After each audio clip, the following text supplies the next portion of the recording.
Bienvenue à tous nos élèves dans notre école du ministère par vidéo Maurice Cerullo Francophonie. Merci de prendre quelques instants maintenant pour vous inscrire sur notre chaîne YouTube et sur notre page Facebook. N'oubliez pas qu'il y a beaucoup d'appelés, mais qu'il y a peu d'élus. L'appel dépend de Dieu, mais l'élection dépend de vous. Dépend de votre abandon et de votre entière obéissance. Alors, nous continuons aujourd'hui notre école du ministère par vidéo sur comment gagner la bataille de la langue. Et nous avons vu précédemment que nous devons traiter avec un obstacle majeur qui a été la cause d'une faiblesse dans le corps de Christ et qui ne nous a pas permis de manifester la puissance de Dieu comme nous aurions dû le faire. Et si nous voulons faire face à la confrontation satanique à venir et vaincre, alors il va nous falloir entendre et obéir à Dieu qui nous appelle dans un nouveau niveau, où vous et moi, nous sommes redevables, responsables et disciplinés. Alors, dans l'enseignement d'aujourd'hui, nous allons voir que vos paroles révèlent ce qui se trouve dans votre cœur. Ouvrez grand votre esprit et on se retrouve juste après.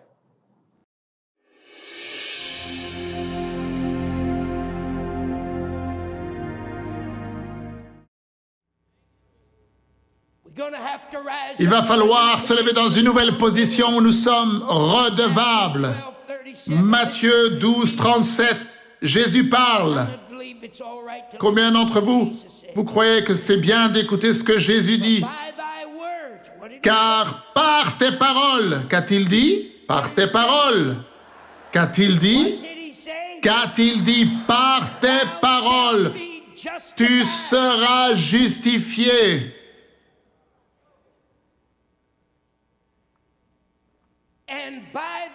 Et par tes paroles, dites-le, tu seras condamné. Dites-le encore, par tes paroles, tu seras condamné. La mort, bien-aimé, et la vie sont au pouvoir de la langue.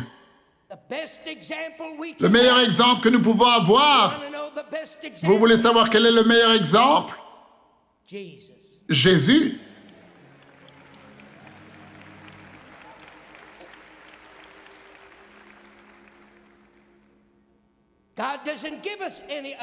Dieu ne nous donne pas d'autres exemples. Il nous dit de prendre la vie de son Fils comme exemple. 1 Pierre 2, 21, 23, écoutez. Christ aussi a souffert pour vous, vous laissant un exemple, afin que vous suiviez ses traces. Lui qui n'a pas commis de péché et dans la bouche duquel il ne s'est pas trouvé de fraude. Lui qui injuriait, il a été en disant « Oh, regarde tout ce que les gens disent contre moi !» Lui qui injuriait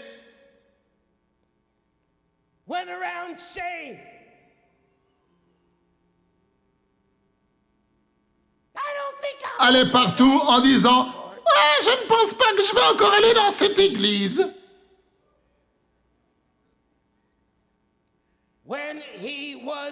Lui qui injuriait ne rendait pas d'injures, maltraitait, ne faisait pas de menaces, mais s'en remettait à celui qui juge justement. Bien-aimés, qui est notre exemple? Vous savez ce que cette parole sans fraude Sans fraude signifie en grec, ça veut dire pur, sans méchanceté, sans mal. Et lorsqu'il est dit qu'il n'y avait pas de fraude trouvée dans la bouche de Jésus, cela veut dire qu'il n'y avait pas de tromperie, il n'y avait rien de faux, il n'y avait pas de manipulation.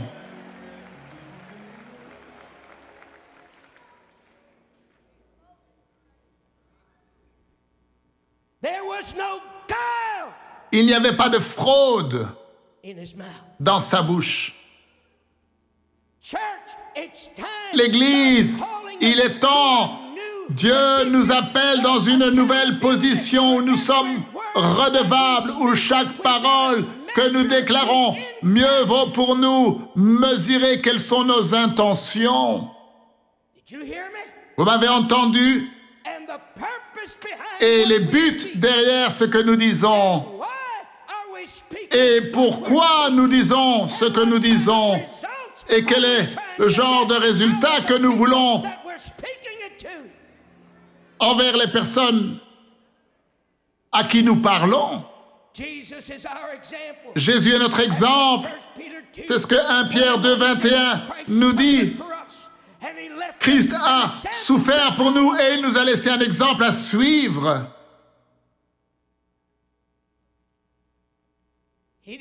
Il ne s'est pas laissé aller dans la colère et j'aurais bien aimé, moi, être capable de dire cela. Je suis coupable. Et j'aimerais, je pourrais me tenir ici et vous dire, Maurice Cerullo est un saint, mais je ne peux pas le faire. Mais je peux vous dire une chose, je peux entendre mon père et il m'appelle et il me dit, Maurice, je veux que tu t'élèves à un nouveau niveau où tu es redevable, où tu es responsable, à un nouveau niveau où tu es discipliné et je veux que tu mettes une garde sur ta bouche.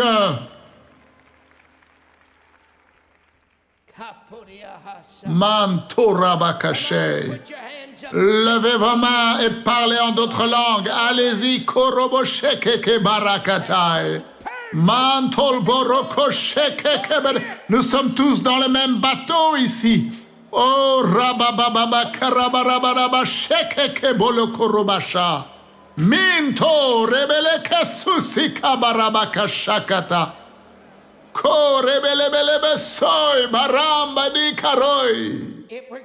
Et si nous voulons gagner cette bataille, il nous faut aller dans le champ de bataille.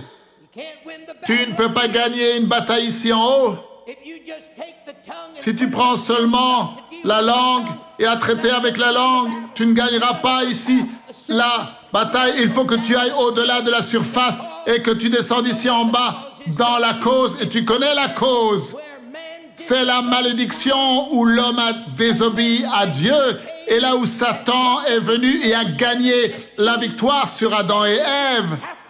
Ils n'avaient pas besoin de perdre la victoire, mais ils se sont abandonnés entre les mains du diable. Et je vais te dire une chose, aujourd'hui la seule chose où le diable peut gagner la bataille de notre langue, c'est par défaut. Il ne peut pas nous prendre notre langue. Il faut que ce soit nous qui la lui donnions. Mais nous n'allons pas la lui donner. Nous connaîtrons la vérité et la vérité vous affranchira. Et nous dirons, Satan, tu restes de ton côté de la langue et tu n'auras pas le contrôle de ma langue. Je mets une garde.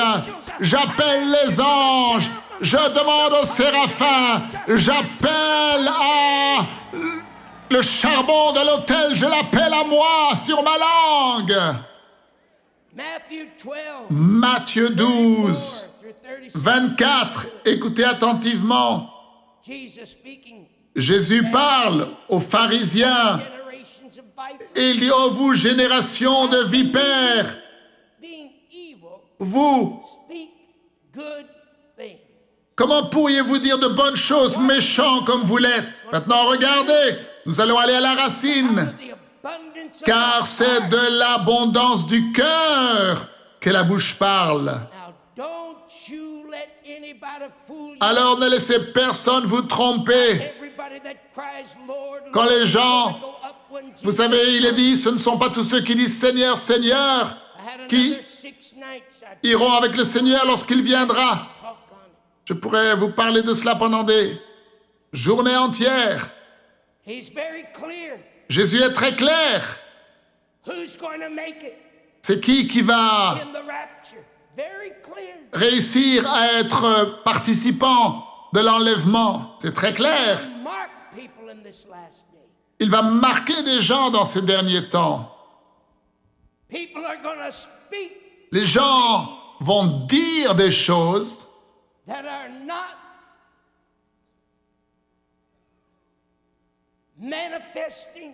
qui ne manifestent pas le fruit de l'esprit. Vous saurez, bien-aimés, qu'il y a quelque chose qui ne va pas. Si vos oreilles sont sensitives, vous n'écouterez pas ces personnes, parce que vous saurez que ce n'est pas leur bouche qui parle. Et mieux vaut pour vous vous aligner rapidement avec cette vérité. Jésus a dit aux pharisiens, « Ô race de vipères, comment pourriez-vous dire de bonnes choses? Méchants comme vous l'êtes, car c'est de l'abondance du cœur que la bouche parle. L'homme bon tire de bonnes choses de son bon trésor, et l'homme méchant tire de mauvaises choses de son mauvais trésor. » Dites avec moi le mot « cœur ». Et ce mot, dans ces versets, est pensée, détermine les actions des paroles qui sortent de notre bouche. Si le cœur d'un individu et sa pensée sont remplis de pensées négatives, d'amertume, oh mon Dieu, de ressentiment ou de colère, de jalousie, de peur, de fierté, de querelle, cela ne peut pas sortir de ta bouche à moins que ce soit dans tes pensées et que cela a déjà rempli ton cœur. Voilà pourquoi, mon frère, la mort et la vie sont au pouvoir de ta langue. Et ce que nous disons va contaminer et souiller notre corps tout entier.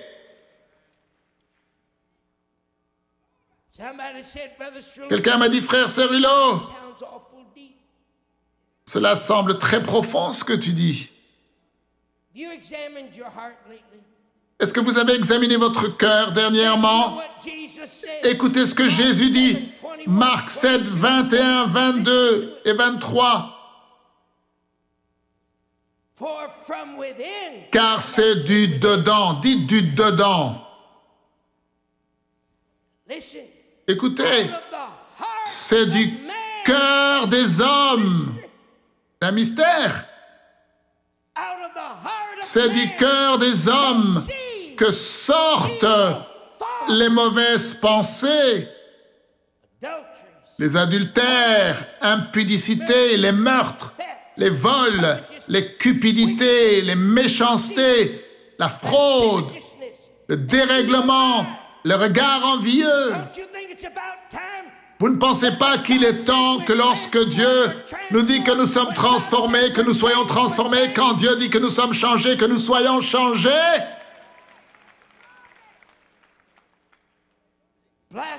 Le blasphème, les regards envieux, la calomnie, l'orgueil. D'où est-ce que toutes ces choses viennent? Ils viennent de l'intérieur et elles souillent l'homme. Et vous connaissez ces pharisiens? Vous les avez déjà regardés? C'est comme beaucoup de prédicateurs aujourd'hui. Et je sais que vous allez être en colère contre moi, mais cela va bien. Ils ont cette apparence extérieure de sainteté, ils ont la forme extérieure de la religion. Et en tout cas, les pharisiens, eux, au moins, ils payaient la dîme et ils suivaient la loi. Mais Jésus les appelle une génération de vipères et les compare à des serpents venimeux. Les paroles qui sont sorties de leur bouche révélaient ce qui était à l'intérieur de leur cœur.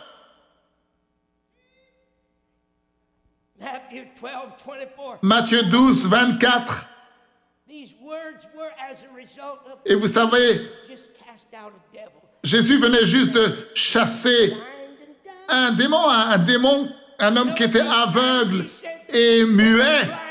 Et vous savez ce que les pharisiens ont dit lorsque l'aveugle a vu et le muet a parlé? Au lieu de louer Dieu, ils ont commencé à blasphémer. Vous le lisez, Matthieu 12. Et voici ce qu'ils ont dit. Ils ont dit, cet homme ne chasse les démons que par Belzébul, le prince des démons. Vous voyez, le mal qui sortait de leur bouche venait du mal qui était dans leur cœur. Ils ne pouvaient pas voir les miracles. Ils ne sauraient pas quoi faire avec un miracle.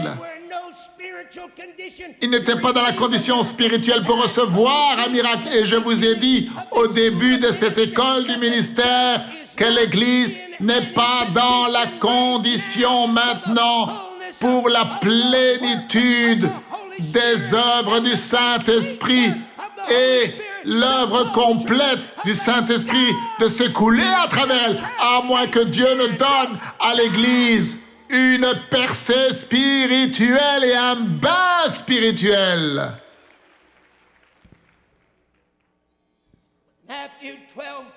Matthieu 12, 34, Jésus parle parce qu'ils avaient critiqué le miracle.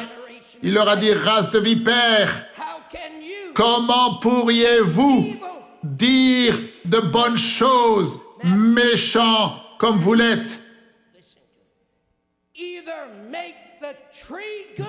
Verset 33, ou dites que l'arbre est bon et que son fruit est bon, c'est Jésus qui parle, ou dites que l'arbre est mauvais et que son fruit est mauvais, car on connaît l'arbre par le fruit.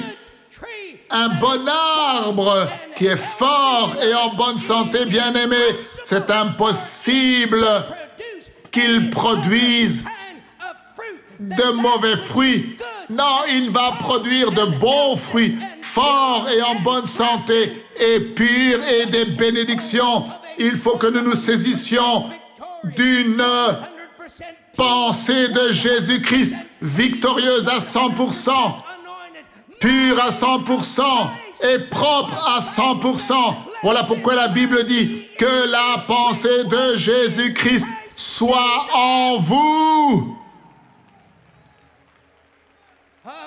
Oh, acclamez le Seigneur.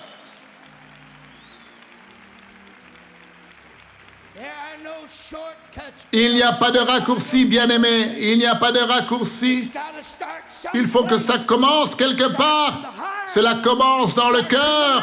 Cela commence dans la pensée. Matthieu 12, 34. Écoutez à nouveau. Jésus parle. C'est de l'abondance du cœur que la bouche parle. Mettez vos mains sur votre cœur.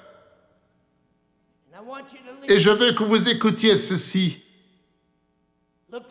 Et levez les yeux et regardez le serviteur de Dieu. Dieu n'a pas prévu de nous donner quoi que ce soit de moins qu'un cœur, une pensée et une langue qui soient pures à 100%, propres à 100%, victorieuses à 100% et disciplinées à 100%.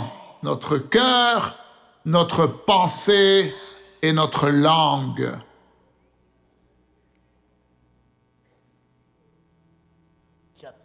Et cela dépend de nous. Ne me dis jamais que le diable t'a forcé à le faire, ça c'est un mensonge. Dieu veut que tu t'élèves dans une nouvelle force qui est répandu à l'intérieur de ton être. Il nous conduit dans un endroit où nous sommes redevables, où nous sommes responsables et où nous serons disciplinés en utilisant notre volonté. Proverbe 18, 21. Proverbe 18, 21. La mort et la vie sont au pouvoir de la langue. Quiconque l'aime en mangera les fruits de la mort ou de la vie. Qu'allez-vous choisir, bien-aimés?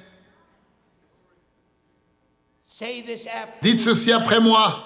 Bénédiction ou malédiction, puissance ou faiblesse, foi ou incrédulité, victoire ou défaite, abondance ou manque, vie ou mort.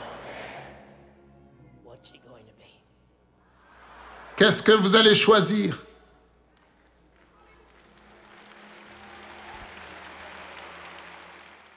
La mort et la vie sont au pouvoir de votre langue. Vous en mangerez les fruits, bons ou mauvais, et vous porterez les conséquences, bonnes ou mauvaises, de vos paroles. Dieu nous appelle dans un nouveau niveau où nous sommes redevables, responsables et disciplinés. Nous allons permettre au Saint-Esprit de sonder, de sanctifier, de purifier notre cœur et nous allons mettre une garde sur notre bouche. Car c'est de l'abondance du cœur que la bouche parle. Alors je vous dis à demain, ne manquez surtout pas la suite de ces enseignements. Merci, c'est essentiel de partager, de parler autour de vous des vidéos disponibles sur Maurice Cerullo Francophonie. Que Dieu vous bénisse. Et n'oubliez pas, la francophonie appartient à Jésus. À très bientôt pour un prochain enseignement avec le Dr Cerullo. La francophonie appartient à Jésus. Pour toute information, rendez-vous sur www.mcwe.fr.